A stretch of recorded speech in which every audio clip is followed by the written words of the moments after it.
बिस्मिल्लाहिर्रहमानिर्रहीम। अस्सलाम वालेकुम स्टूडेंट्स। आज का हमारा टॉपिक है, जैसे कि हमने प्रीवियस चैप्टर में पढ़ा, जो कि हम पढ़ रहे हैं पाकिस्तान के खारजा ताल्लुकात। ठीक है, खारजा पॉलिसी क्या होती है कि किसी एक रियासत के दूसरी रियासतों के साथ कुछ ताल्लुकात, कुछ मकासद के पेश नज़र वो अपने ताल्लुकात दूसरे ममालिक से बढ़ाती है और उसके लिए स्पेशली वो कुछ ख़ास पॉलिसियाँ जो है वो वज़ा की जाती हैं। इसे खारजा पॉलिसी कहते हैं। तो हमने अपने नेबर कंट्रीज़ को पढ़े थे, पाकिस्तान के जो हमसाया ममालिक हैं। हमने पाक चीन ताल्लुकात को डिस्कस किया, हमने पाक भारत ताल्लुकात को डिस्कस किया। आज का जो हमारा टॉपिक है पाक ईरान ताल्लुकात और पाक अफगानिस्तान ताल्लुकात। ठीक है, जैसे कि आपने रिकॉर्डिंग डायरेक्शन भी देखा है। सबसे पहले हम पढ़ेंगे पाक ईरान ताल्लुकात। पाकिस्तान के जनूब मगरब में ईरान है और इसकी जो सरहद है 800 किलोमीटर है।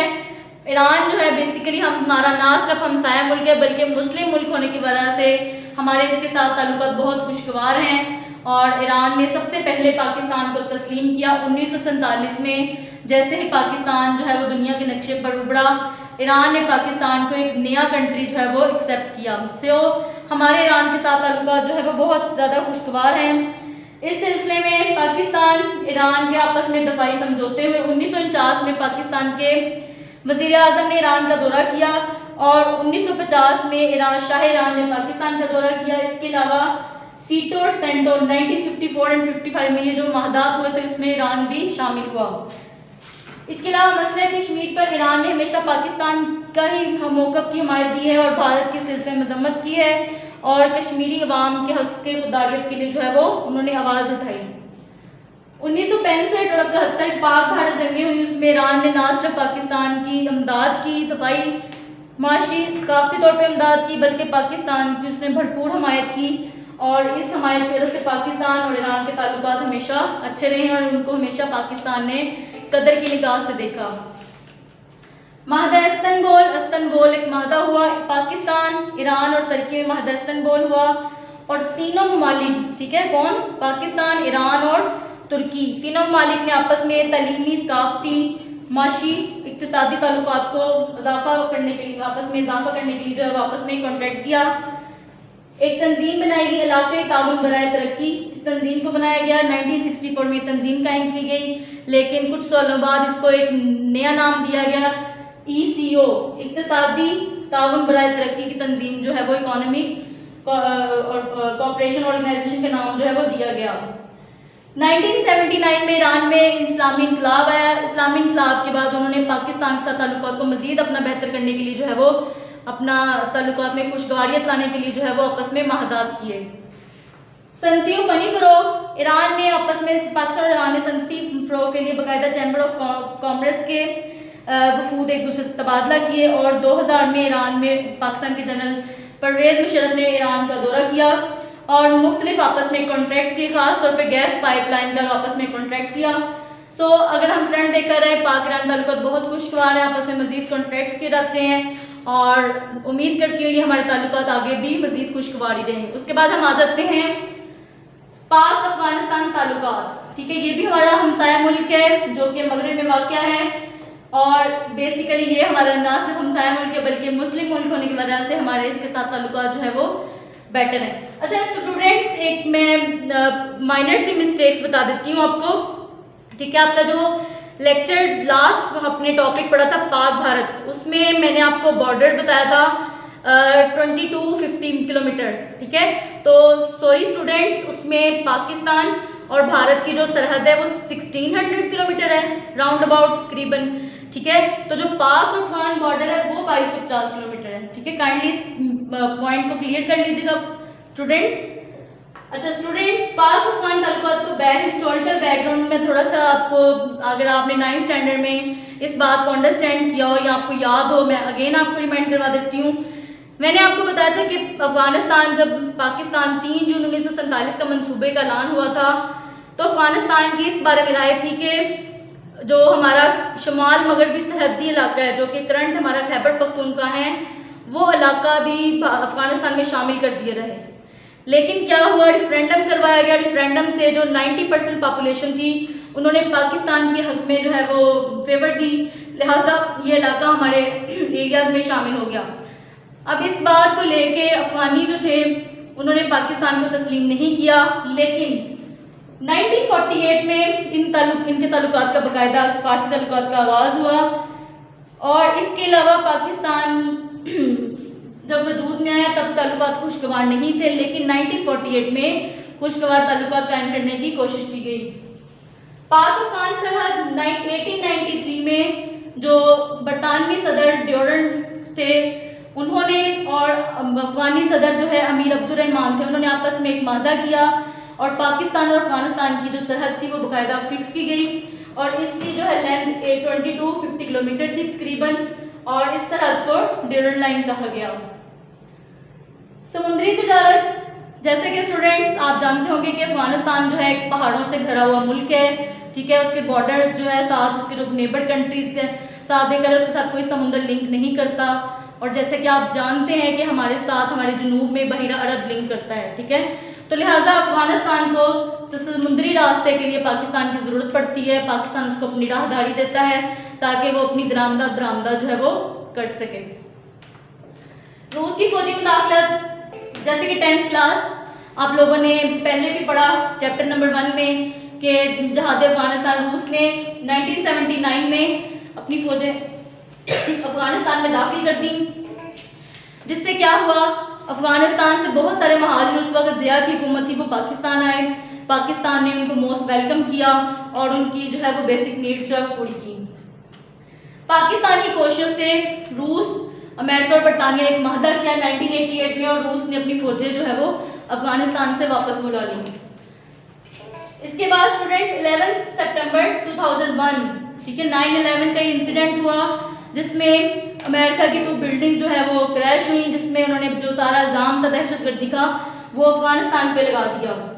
लिहाजा उन्होंने अफगानिस्तान पर हमला कर दिया, लेकिन पाकिस्तान ने इन तमाम कंडीशंस में हर मुमकिन कोशिश की कि अफगानिस्तान के साथ अपने ताल्लुकात को खुशगवार से कर सके, क्योंकि ना सिर्फ वो हमारा हमसाया मुल्क है बल्कि वो बीइंग इस्लामिक कंट्री पाकिस्तान ने हमेशा उसको जो है वो सपोर्ट किया है। ओके स्टूडेंट, आइए हमारे नेबर कंट्रीज कंप्लीट हुए। स्टूडेंट्स अभी हमने पढ़ा कि पाक अफगानिस्तान और पाक ईरान ताल्लुकात। अब जो हमारा टॉपिक है इट्स वेरी इंपॉर्टेंट टॉपिक, जैसे कि हमने पीछे भी टॉपिक पढ़े थे वो भी बहुत अहम थे, जो कि हमारे हमसाया ममालिक के साथ ताल्लुकात थे। अब हमारा टॉपिक है मसला कश्मीर की इब्तिदा और इर्तिका। मसला कश्मीर, जैसे कि मैंने आपको पाक भारत ताल्लुकात जब लास्ट लेक्चर पढ़ाया था उसमें मैंने ये आपको पॉइंट आउट किया था कि हमारा जो भारत के साथ ताल्लुकात है वो कभी भी खुशगवार नहीं हुए, तनाज़ा रहा है। उसकी वजह क्या थी? मसला कश्मीर। अब मसला कश्मीर क्या है? ठीक है, कश्मीर जो है एक बहुत खूबसूरत जो है वो रियासत थी, ठीक है। इंडिया जो था, सब कॉन्टिनेंट जो था, एक बहुत बड़ा जो है वो वास्ट इलाका था जिसमें मुख्तलिफ रियासतें थीं, मुख्तलिफ सूबे थे, इलाके थे जहाँ अपनी अपनी सबकी हुकूमत थी। लेकिन क्या हुआ कि अंग्रेज़ आए, उन्होंने अपनी अथॉरिटीज़ कायम की, लेकिन जो रियासतें थीं, रियासतों में राजाओं, नवाब, उन सब की हुकूमत जो है वो कायम रही। लेकिन जब पाकिस्तान और इंडिया की डिवीज़न का फैसला किया गया तो इन रियासतें, ये तकरीबन राउंड अबाउट 635 रियासतें थीं। अब इन देसी रियासतों को इख्तियारात दिए गए, वो चाहें तो पाकिस्तान के साथ इल्हाक कर लें, चाहे तो वो हिंदुस्तान के साथ इल्हाक कर लें। ऑलमोस्ट जो रियासतें थीं उन्होंने अपना फैसला कर लिया, लेकिन कुछ चंद रियासतें थीं जिन्होंने अपना फैसला नहीं किया। उनमें से जो रह गई थी, जैसे कि हैदराबाद थी, जूनागढ़ थी, मनावादर थी, कश्मीर भी उनमें से रियासत थी। इनमें से जो बाकी रियासतें थी वहाँ तो भारत ने अपनी फौज कशी करके जो है वो कब्जा कर लिया, ज़बरदस्ती कब्जा कर लिया। लेकिन इनमें से सिर्फ एक रियासत रह गई थी कश्मीर, जिन्होंने भारतीय कब्जे को या किसी भी किस्म की जारियत को एक्सेप्ट नहीं किया। अब इसका सबसे पहले तो हम पस मंज़र पढ़ते हैं, इसका हदूद अरबा पढ़ लेते हैं, ठीक है। सबसे पहले जो कश्मीर है ये पाकिस्तान के शुमाल में, ठीक है, चाइना के बॉर्डर के साथ भी ये लिंक करता है, अफगानिस्तान के बॉर्डर के साथ भी जो है वो लिंक करती है इसकी रियासत। यहाँ की जो आबादी है तकरीबन 96% जो है यहाँ पर मुस्लिम पॉपुलेशन है, और जो जम्मू कश्मीर है वहाँ पर 80% जो है वो मुस्लिम पॉपुलेशन है। मतलब देखा जाए यहाँ पर अक्सरियत जो है मुसलमानों की है रियासत में। लिहाजा इस रियासत का सबसे ज़्यादा जो फैसला था वो पाकिस्तान के साथ इल्हाक का फैसला। लेकिन उसके पीछे रीजंस क्या हुई? डोगर राजा की हुकूमत का क़याम, 1846 में, ठीक है, 1846 में जो अंग्रेज थे उन्होंने इस रियासत को एक डोगर राजा गुलाब सिंह के हाथ सिर्फ 75 लाख में जो है फरोख्त कर दिया था। लिहाजा डोगर राजा के अंडर में आने की वजह से जो यहाँ की आबादी थी वो इसके खिलाफ होगी और उन्होंने एक तहरीक शुरू की। 1930 में उन्होंने इसके खिलाफ एक तहरीक शुरू की, तहरीक आज़ादी, ताकि उनकी रियासत को डोगर राजा की हुकूमत से जो है वो आज़ादी मिल सके। जब उन्होंने तहरीक शुरू की तो जो अंग्रेज थे वो मुसलमानों की तहरीक उन्होंने कुचल दिया और उनको इस बारे में आवाज़ नहीं उठाने दी कि वो अपने हक के लिए जो है वो लड़ सकें। अब उसके बाद बात आ जाती है कश्मीर, पाकिस्तान और इंडिया की जब डिवीजन का फैसला किया गया। अभी मैंने बताया कि रियासतों को इख्तियार दिया गया था, वो चाहें तो जिससे मर्जी लिहाज कर लें। अब बात करें पॉपुलेशन की तो 96 पॉपुलेशन मुस्लिम थी, लिहाजा वो पाकिस्तान के हक में जो है वो फैसला चाहती थी। अब देखा जाए कश्मीर की आबादी मुसलमान थी, हमारा मजहब भी मुसलमान था, लिहाजा एक तो मजहब के लिहाज से आपस में हमारे अंदर जो है वो हम आहंगी थी, मोहब्बत थी। दूसरा, इसके अलावा कश्मीर के जो अक्सर दरिया थे वो पाकिस्तान की सरजमीन को सरियाब करते थे और इसके अलावा कायदे आज़म ने वाज़ेह तौर पर कहा था कि जो कश्मीर है वो पाकिस्तान की शहरग है। लिहाजा इस बात को लेके पाकिस्तान की दिली ख्वाहिश थी या पाकिस्तान के अवाम ये बात दिल से चाहते थे कि कश्मीर उनके साथ जो है वो शामिल हो जाए इलाके में। भारतीय साजिश, अब भारत को इस चीज़ का आइडिया था अच्छे से कि जो कश्मीर है वो एक जन्नत का टुकड़ा थी, वहाँ की ज़मीन बहुत ज़रखेज़ थी, दरिया वहाँ से निकलते रहते थे, ठीक है। लिहाजा इस बात को लेकर भारत ने जो डोगर राजा था उससे बहुत हद तक कोशिश की, उससे महदा किया कि वो इस बात का फैसला कर ले कि मैंने ये रियासत जो है वो बेच दी है, लेकिन वो राजा ना माना। भारत ने ज़बरदस्ती जो है वो झूठी साजिश करके जो है वो इस बात का वो एक ऑर्डर तैयार किया जिसमें फैसला किया कि कश्मीरियों ने भारत से लिहाज कर लिया है।